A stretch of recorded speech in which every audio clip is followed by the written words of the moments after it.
विश्रांतीचे सावट, वरती पोकळ ढग, पिकांची स्थिती अवघड. अहिल्यानगर जिल्ह्यातील शेतकऱ्यांसाठी एक महत्त्वाची बातमी.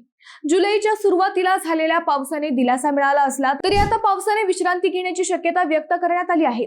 त्यामुळे पावसाच्या भरवशावर पेरणी केलेल्या शेतकऱ्यांची चिंता पुन्हा वाढली आहे. मंडळी, जुलै महिन्याच्या पहिल्या आठवड्यात जिल्ह्यात सरासरी 85.3 मिलीमीटर पावसाची नोंद झाली. या पावसामुळे पेरणीला वेग आला आणि अनेक भागात शेतकऱ्यांनी खरीप पिकांची पेरणी पूर्ण केली. मात्र आता हवामान विभागाने पुढील काही दिवस पावसाचा मोठा खंड पडण्याची शक्यता वर्तवली आहे. तज्ञांच्या माहितीनुसार सध्या जमिनीत असलेल्या ओलाव्यावर पिके साधारण 10 दिवस तग धरू शकतात, पण त्यानंतर पाऊस झाला नाही तर पिकांच्या वाढीवर परिणाम होण्याची शक्यता आहे.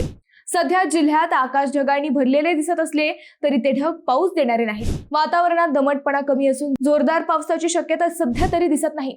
हवामान विभागाने केवळ हलक्या ते मध्यम स्वरूपाच्या पावसाचा अंदाज व्यक्त केला आहे.